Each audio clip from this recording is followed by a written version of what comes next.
करोल बाग नई दिल्ली का औपचारिक उद्घाटन है। मैं सीएल शाह भारतीय प्रशासनिक सेवा एलाइड का अधिकारी हूं, जो 2000 बैच में सेलेक्ट हुआ हूं। ये आईएएस कोचिंग सेंटर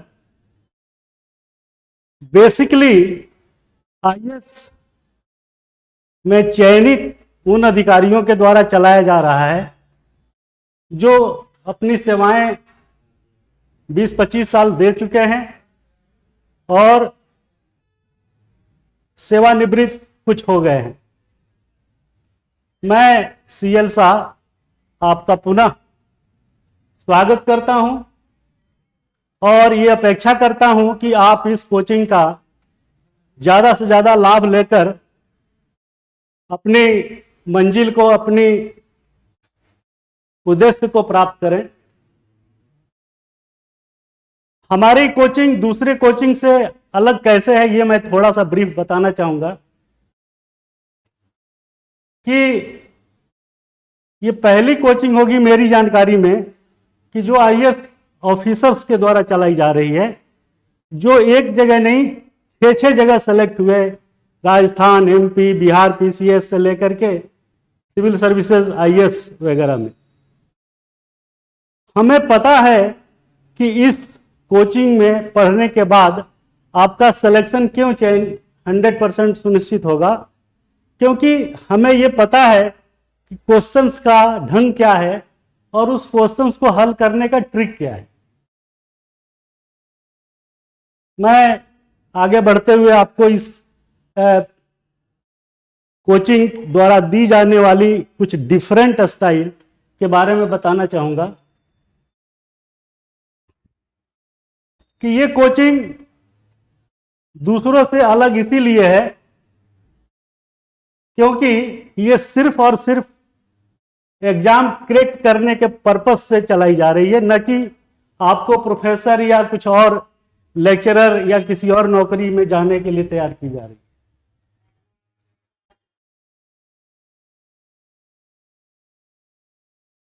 है। इस बात को आगे बढ़ाते हुए मैं यह बताना चाहूंगा कि किस तरीके से आईएएस की तैयारी की जानी चाहिए। हमने पहले भी, जब मैं पीसीएस में था तो झांसी में मैंने 40-42 बच्चों को ट्रेंड किया था, उसमें से 32 सेलेक्ट हुए थे पीसीएस में। हमारी तैयारी का जो ढंग होगा, हाउ टू प्रिपेयर आईएएस, ये जानना आपके लिए ज़्यादा जरूरी है कि हम कैसे तैयारी करें जिससे जो है हम सेलेक्ट हो जाएं। तो हाउ टू प्रिपेयर आईएएस, इस पे फोकस करेंगे हम।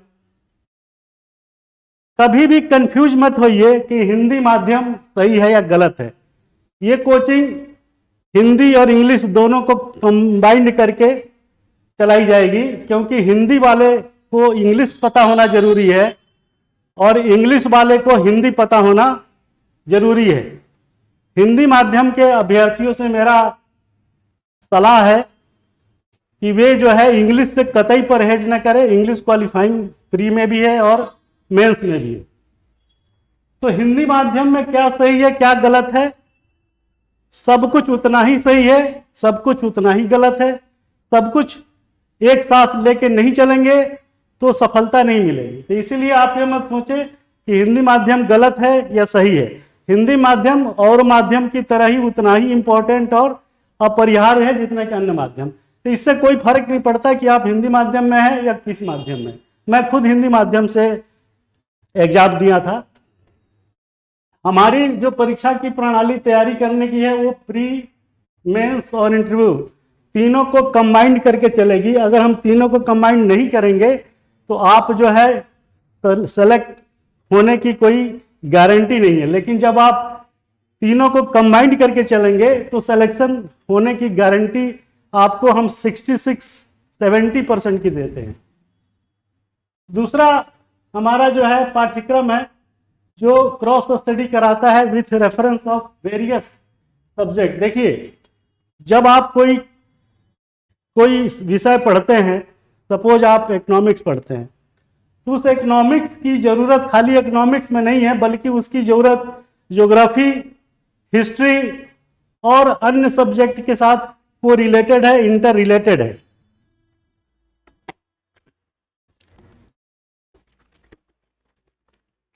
आप ये नहीं कह सकते कि साहब हम जो है सिर्फ ज्योग्राफी पढ़ रहे हैं या सिर्फ हिस्ट्री पढ़ रहे हैं और उसका कोरिलेशन जो है किसी और सब्जेक्ट से कैसे हो सकता है।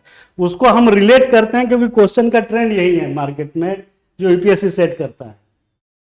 अगला स्ट्रेटजी होगा कि कट ऑफ मार्क्स जो जा रहा है प्रिलिमिनरी का, आगे हम बताएंगे उसको आप कैसे क्रैक करिएगा। कट ऑफ मार्क्स जनरली जो है आउट ऑफ 200 90 95 100 के बीच जनरल कैंडिडेट के लिए रहता है, आउट ऑफ 100।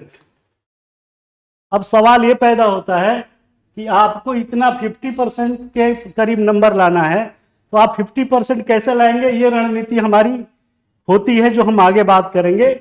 और पूरी तैयारी के दरमियान ये सुनिश्चित करेंगे कि आप इसी तरीके से तैयारी करें और हम कराएं। एक बड़ा क्वेश्चन अभी मार्केट में हमेशा रहता है कि भाई आईएएस की तैयारी करें ही क्यों हो, उसके क्या फायदे होंगे, अगर हम सेलेक्ट नहीं हुए तो क्या हो जाए, पूरा समय बर्बाद हो जाएगा। मेरा मानना यह है कि आज की डेट में एक सामान्य कैंडिडेट की जो रिक्वायरमेंट है वो ये है कि किसी न किसी एग्जाम की तैयारी करे और नौकरी करे। अगर वो इसके अलावा उसकी कुछ वैल्यू है तो वो बहुत नेग्लिजिबल है, अपॉर्चुनिटी कॉस्ट आपके लिए बहुत ज़्यादा मार्केट में नहीं है। इसीलिए आईएएस की तैयारी करनी चाहिए। अगर आप आईएएस की तैयारी नहीं करेंगे तो करेंगे क्या, बिजनेस करें, तो बिजनेस करने के लिए भी बहुत सारी चीजें हैं। तो आपको लाभ होने की संभावना पूरी है, हानि नहीं होगा। अगर आप आईएएस में सेलेक्ट नहीं होंगे तो मैं दावा करता हूं कि पीसीएस में सेलेक्ट होंगे, सबऑर्डिनेट सर्विसेज में सेलेक्ट होंगे, इंस्पेक्टोरियल में सेलेक्ट होंगे, कहीं ना कहीं सेलेक्ट होंगे। अगर कहीं सेलेक्ट नहीं हुए तो आप एक अच्छा इंटरप्रेन्योर बन जाएंगे, उद्यमी बन जाएंगे। आगे हमने अपनी रणनीति में दिया है कि ये बौद्धिक बनाम कॉमन सेंस का एग्जाम है। बौद्धिक का मतलब आप समझिए ये है कि हम बहुत ज्यादा इंटेलेक्चुअल है, पीएचडी होल्डर है और मेरा सिलेक्शन हो जाएगा, हम एमटेक हैं, उससे कतई सिलेक्शन का कोई लेना देना नहीं है। यूपीएससी का जो स्टैंडर्ड है वो सिर्फ इतना ही है कि आपको चीजों को समझने की क्षमता, समझने की शक्ति होनी चाहिए। तो कॉमन सेंस यहाँ ज्यादा जरूरी है। मेरे साथ कैसे तमाम कैंडिडेट थे जिन्होंने आईआईटी से BTech computer science, MTech computer science में होने के बावजूद उन्होंने जो है ऐसे निबंध लिखा आईटी से रिलेटेड टॉपिक पे और 200 में 15-20 नंबर मिले। तो इससे क्या रिफ्लेक्ट होता है, इससे ये रिफ्लेक्ट होता है कि आपकी विद्वता का परीक्षण यूपीएससी नहीं लेता है, वो आपके कॉमन सेंस की परीक्षा लेता है कि आप क्वेश्चंस को, चीजों को कितना समझ पाते हैं, what is level of your understanding. और उस अंडरस्टैंडिंग की ही जरूरत पूरे कैरियर में आपको नौकरी के दरमियान पड़ती है। अगला हमारा प्रिपरेशन का जो तरीका है वो है स्ट्रेटेजी पे। आपको रणनीति कैसे बनानी है ये हम बताएंगे। आपको उस रणनीति को कैसे इंप्लीमेंट करना है 3 घंटे के दरमियान एग्जाम में, ताकि जो है वो चीजें आपके पास सफलीभूत रहे और उपलब्ध रहे और मिलती रहे। अदरवाइज आप जो है पूरी पढ़ाई करने के बावजूद उस 3 घंटे में वो चीज डिलीवर नहीं कर पाएंगे जो आपको करना चाहिए था। क्या नहीं पढ़ना है और क्या नहीं लिखना है, ये जो बड़ा अजीब टाइप की बात है कि हम क्या पढ़ें और क्या न पढ़ें। आपको सुन के ताज्जुब होगा कि मैंने अपने जीवन में कभी मेडिएवल हिस्ट्री नहीं पढ़ी। मध्यकालीन भारत जो 712 से 1757 के बीच मानी जाती है, वो इसलिए नहीं पढ़ी क्योंकि उससे प्री में 2-4 क्वेश्चन आते हैं और उसने के लिए कौन इतना मेहनत करेगा। तो क्या नहीं पढ़ना है ये हम बताएंगे। और बहुत ज्यादा लेंदी चीज आपको नहीं पढ़ना है। अगर आप बहुत ज्यादा लेंदी चीज पढ़ेंगे तो अनावश्यक रूप से आपके दिमाग रूपी कंप्यूटर में वो सब गार्बेज भर जाएगा जिसकी जरूरत ही नहीं है आपको। तो ये हम बताएंगे आपको कि आपको क्या पढ़ना है और क्या नहीं पढ़ना है, क्या लिखना है और क्या नहीं लिखना है। अगर आप इस चीज को जान गए कि क्या लिखना है और क्या पढ़ना है, तो मैं दावे के साथ कह रहा हूं कि कोई आपका सिलेक्शन कहीं होने से रोक नहीं सकता। दिक्कत यही है कि लोगों को, एस्पिरेंट्स को पता ही नहीं है कि मुझे उस 150 शब्दों में 8 मिनट के दरमियान क्या चीजें लिखनी है। अगर क्वेश्चन आया है कि भ्रष्टाचार के कारण देश में कालाधन कैसे बढ़ता है, तो उसके पॉइंट्स लिख देने हैं, 8-10 पॉइंट लिखेंगे, उसी में 150 वर्ड हो जाएगा। अब आप भ्रष्टाचार क्या है, काला धन क्या है, वो कैसे आता है, कैसे जाता है, समाज को क्या नुकसान है, ये सब चीजें बेमानी है, इसका कोई मतलब नहीं है। टू दी पॉइंट क्वेश्चंस को 8 मिनट में कैसे लिखना है ये हम बताएंगे। दिक्कत यही है कि क्या नहीं लिखना है ये आपको कोई नहीं बताता, क्या लिखना है ये सब बता देते हैं। आगे है वहीं समझदारी। प्रेशर यूपीएससी के द्वारा एग्जाम में दिया जा रहा है, इसलिए क्योंकि आपको नौकरी भी इसी हिसाब से आपको जो है करनी होती है। अदरवाइज जो है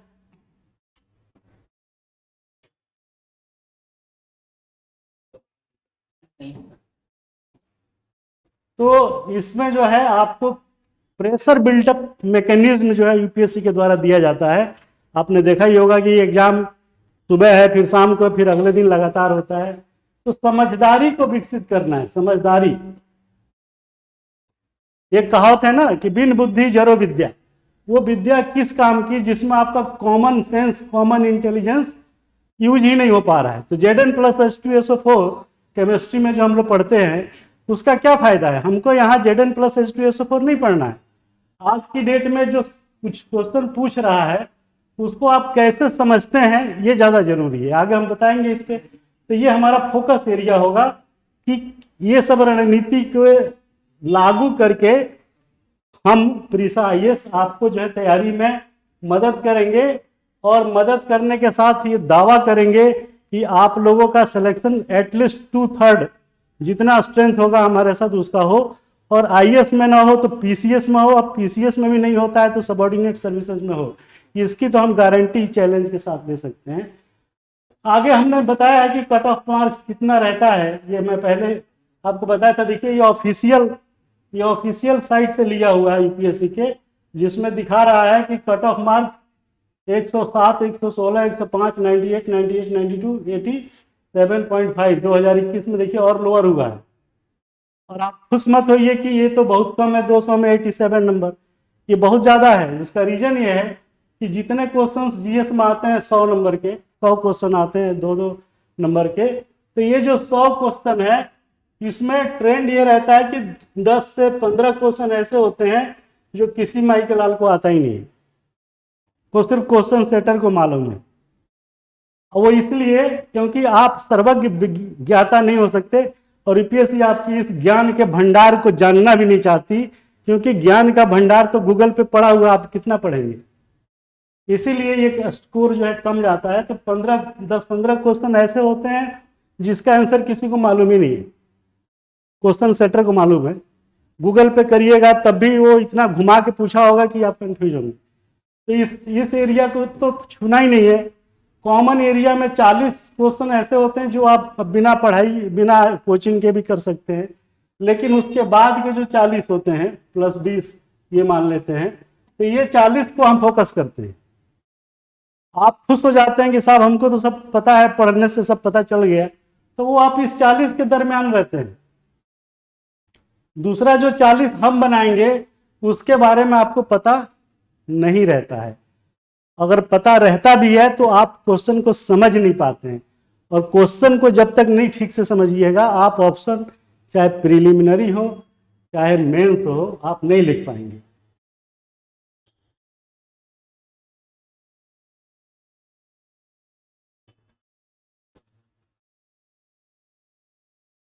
ये मेंस का कट ऑफ हमने दिखाने का प्रयास किया है।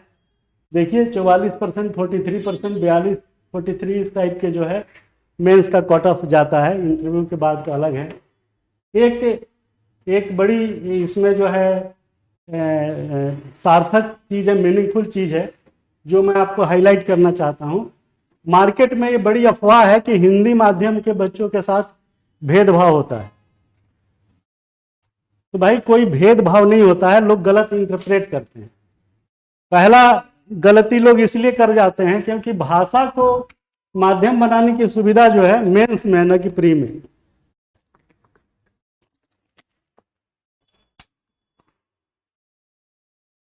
तो ये अफवाह फैलाना कि प्री में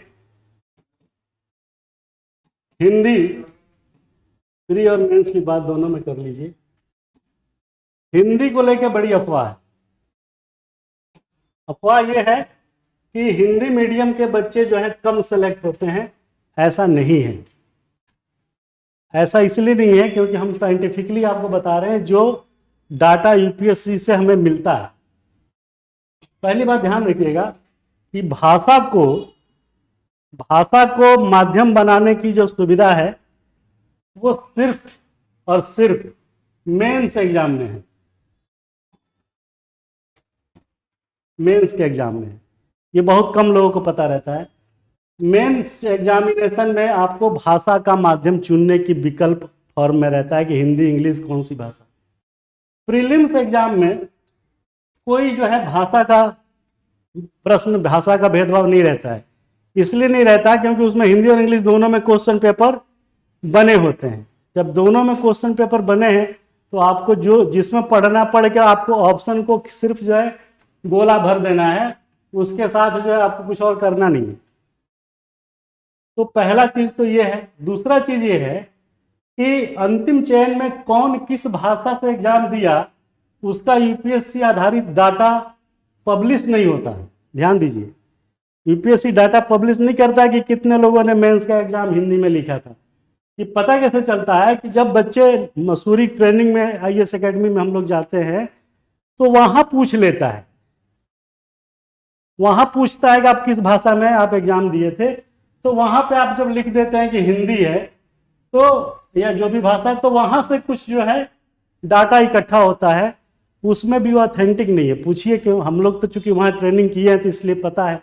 अब 423 बच्चे हमारे बैच में सेलेक्ट हुए थे और ट्रेनिंग के दौरान जो है 230 आए थे, बाकियों ने सेकंड एग्जाम के लिए जो है ऑप्ट कर लिया। तो ये 230 बच्चों का ही तो डाटा उसके पास है कि इसमें कितने हिंदी थे और कितने इंग्लिश थे, कितने इंग्लिश और कितने हिंदी। ये तो सिर्फ जो वहां ट्रेनिंग करने गया उसी का है। और वो चूंकि बहुत पर्पसफुल नहीं है, जस्ट एक इंफॉर्मेशन है स्टैटिस्टिक्स का, इसलिए तो हमने इस संख्या में जितने लोग हिंदी ऑप्ट किए उसका डाटा हम लोग रख लेते हैं और ये बताते हैं कि भाई कितने लोग हिंदी माध्यम से एग्जाम देके यहाँ आए। अब देखिए परसेंटेज जो है हिंदी अंग्रेजी में मेन एग्जाम के समय जितना है उतना ही परसेंटेज अगर सब भाषा के आधार पर अगर मिलता है तो कोई प्रॉब्लम नहीं है, और उससे कम है तब जो है आप कहेंगे कि साहब वो जो है सिलेक्शन कम होता है। अब आप आंकड़े देख लीजिए, ये 2014 से 20 तक के आंकड़े हैं। इंग्लिश और हिंदी के कितने लोग थे, परसेंटेज वाइज इंग्लिश में कितने थे, हिंदी में कितने, टोटल कितने हैं। अब आप देखिए 2020 का देखिए कि हिंदी में एग्जाम देने वालों की संख्या 4.8% थी। तो जब 4.8% हिंदी के लोग बैठेंगे तो फाइनल रिजल्ट में भी तो 4.8% हो, तो बराबरी है। कम है तब आप कहेंगे कि हिंदी माध्यम वाले कम परफॉर्म किए, अगर वो ज्यादा है तो बेटर हुआ ना। लेकिन आम जनमानस में, मार्केट में अफवाह है कि हिंदी से पढ़ने से कुछ नहीं होता, हिंदी का रिजल्ट खराब है। अरे भाई 4.8% लोग ही तो तुम्हारा हिंदी में एग्जाम लिख के आ रहे हैं मेंस का।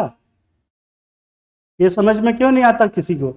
हर आदमी खाली अफवाह फैलाता है कि हिंदी माध्यम से जो एग्जाम देने से सफलता नहीं मिलती, 25-30 लोग सेलेक्ट होते हैं। तो भाई 25-30 अगर सेलेक्ट होते हैं तो 600-700 की सीटें होती है। अगर आप 4.8% देखेंगे तो 600 सीटें सपोज यही 600, हम लोग के टाइम तो और कम था, 423 था। तो अब मान लीजिए 600-800 है भी, तो 600 का 4.8%, 6-25, 6 दूनी 12, 28-29 हुआ ना। तो आप खुद ही एक तरफ कह रहे हैं कि 2020 में जो है 25 लोग सेलेक्ट हुए थे, कोई कहता है 30 हुए थे, इसकी गारंटी नहीं है। मैंने जितना कहते हैं उसी को मान लेते हैं, तब भी ये परसेंटेज के हिसाब से तो बेटर है। तो जब हिंदी वाले बैठेंगे ही 5%, तो फाइनल में भी तो 5 ही का दावा करेंगे ना। तो ये परसेंटेज का टर्म में बात करना चाहिए, क्योंकि आप उतनी ही संख्या में एग्जाम दे रहे हैं जितनी संख्या में आपका सिलेक्शन हो रहा है। तो ये अफवाह आप लोग दिमाग से क्लियर कर लीजिए कि हिंदी माध्यम का रिजल्ट खराब होता है या कम होता है या नहीं होता है, ऐसा नहीं है। अब आते हैं प्रीलिमिनरी की स्ट्रेटजी, जो हम आगे फोकस करेंगे अपने आगे के क्लासेस में। उसमें कितने क्वेश्चन किस सब्जेक्ट से आए हैं उसका डाटा है। ये देखिए, Indian history and culture, geography, polity, economics, science and technology, environment, current affair. ये 3 3 6 एक साथ, 3 2 5 2 7, 7 एरिया है। और क्वेश्चन देखिए, 17, 15, 16, 15, 14, 13, 10, मतलब ऑलमोस्ट सारे सब्जेक्ट से अगर आप यूं कह ले कि बराबर ही क्वेश्चन आ रहा है तो कोई बड़ी वो बात नहीं है, विचित्र बात नहीं है। तो आप किसी भी सब्जेक्ट को अंडर एस्टिमेट नहीं कर सकते कि साहब इस सब्जेक्ट को पढ़ाने से कोई फायदा नहीं, पढ़ने से कोई फायदा नहीं है। इक्वली क्वेश्चंस आते हैं। नंबर ऑफ लेक्चर्स जो हमने तैयार किया है, टोटल जो है 470 लेक्चर होंगे, और 470 लेक्चर इंटू 2, मैंने आपका समय जो हम लेंगे 940 घंटे। ये साल भर लगभग 11 से 12 महीने के बीच जो है ये पूरा करेंगे, जिससे आपकी इंटीग्रेटेड तैयारी प्री, मेंस और इंटरव्यू की हो सके। इंटरव्यू बोर्ड में मॉक इंटरव्यू देने से कोई व्यक्ति अच्छा नंबर नहीं पा लेता। मैं अपना एग्जाम्पल दे रहा हूँ कि हमने कभी मॉक इंटरव्यू या कोई कोचिंग क्लास ज्वाइन ही नहीं की, चूंकि हम ऑलरेडी नौकरी में थे। अब आप देखिए, मुझे इंटरव्यू में 195 नंबर मिला था, आउट ऑफ उस समय 250 का था। नहीं, मैं गलत बोल रहा हूँ, 250 या 300 दोनों में से कोई एक फिगर थी। तो हमसे जो है 195 क्वेश्चन स्कोर मिला था इंटरव्यू में, और 1011 नंबर थे मेंस में हमारे।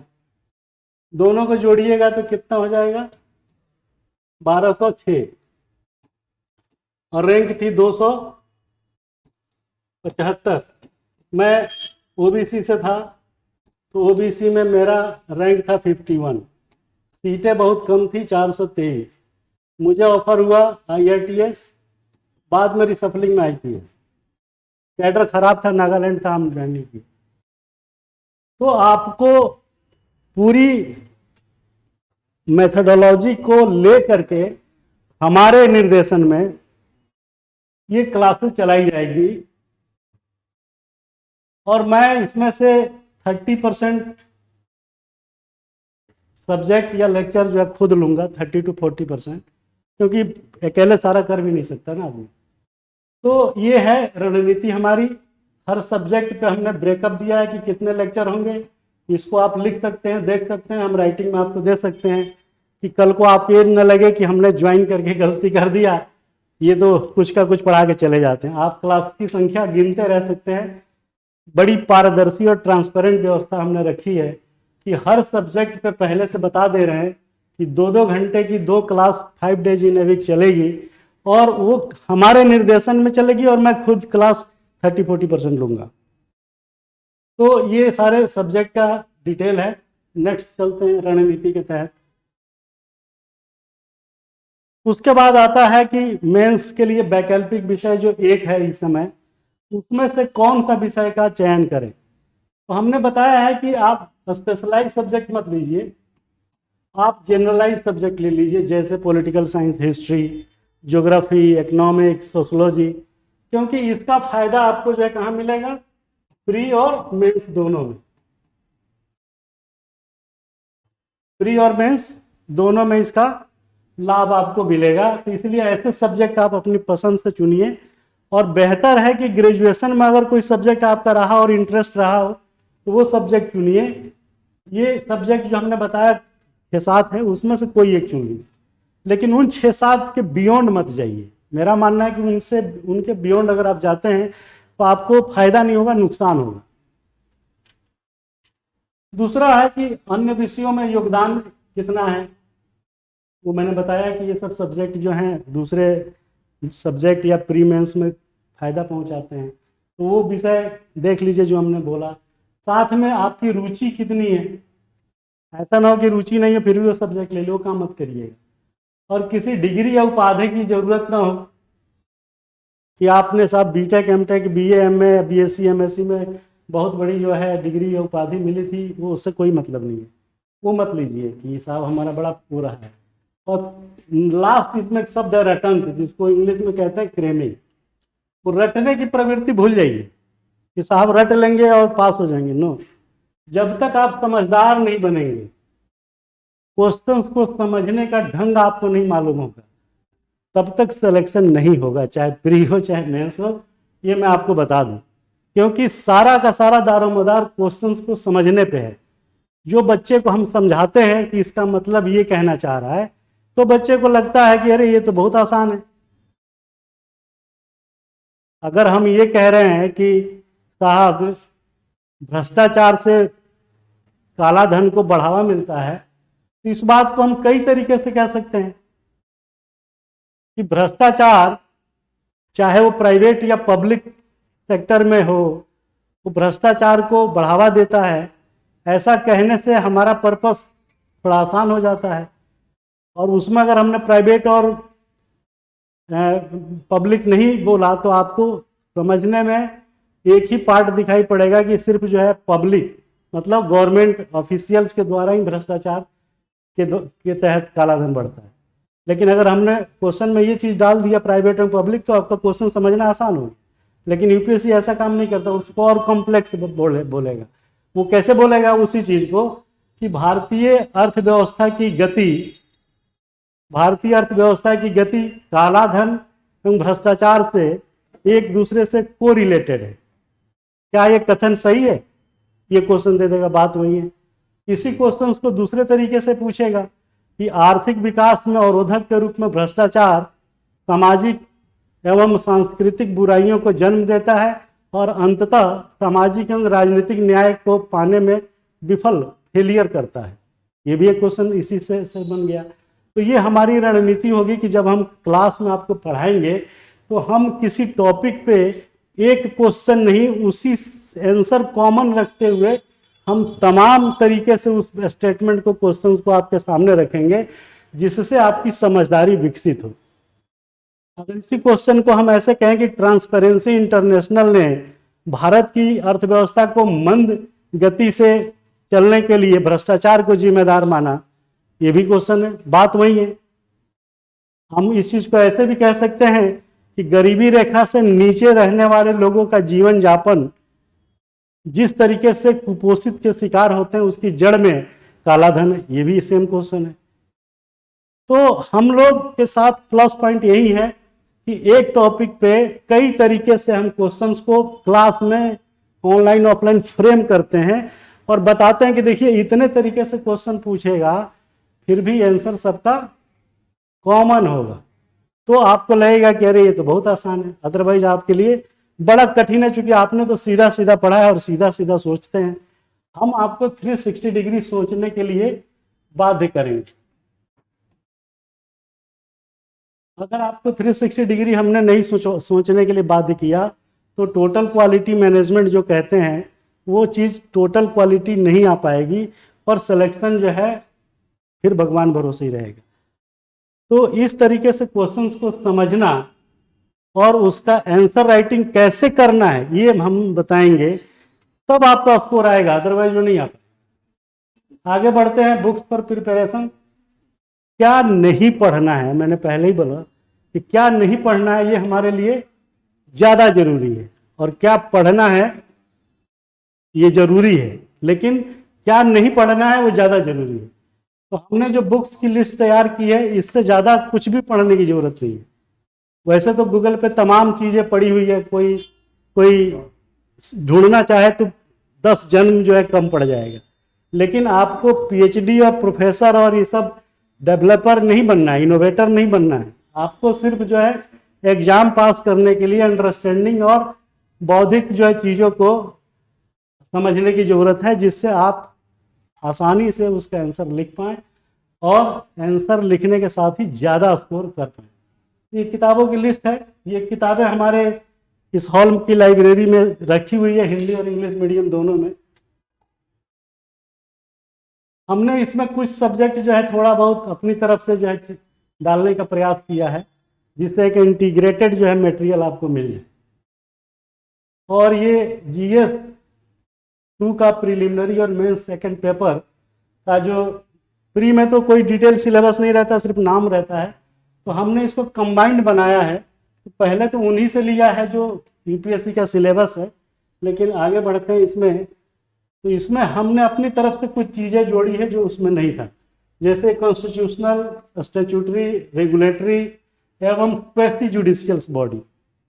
सिलेबस में नहीं है, लेकिन इससे क्वेश्चन आता है, तो कहीं ना कहीं से कोरिलेट कर देता है। उसी तरीके से गवर्नमेंट की पॉलिसी और डेवलपमेंट में उसका इंटरफियरेंस। तो ये 33, 34, 35 जन कल्याणी योजनाएं केंद्र और राज्य के द्वारा, ये सब पढ़ना जरूरी है। अदरवाइज सिलेक्शन जो हमने बोला, ये जो 40+20+20 जो हमने बोला, वो यही है कि ये 20 तो आएगा नहीं, इसमें आप कंफर्टेबल है, और इस 20 की बात हम करते हैं यहाँ से। तो ये 20 आप तभी प्री और मेंस में हल कर पाएंगे जब ये सारी चीज़ें आपके पास कवरअप होगी। विकास प्रक्रिया में NGO, CS, SHG, self help group, ये सब डोनर, ये सब का जो है क्या योगदान है, ये छूट जाता है, लोग पढ़ते नहीं, ये क्वेश्चन आ जाता है।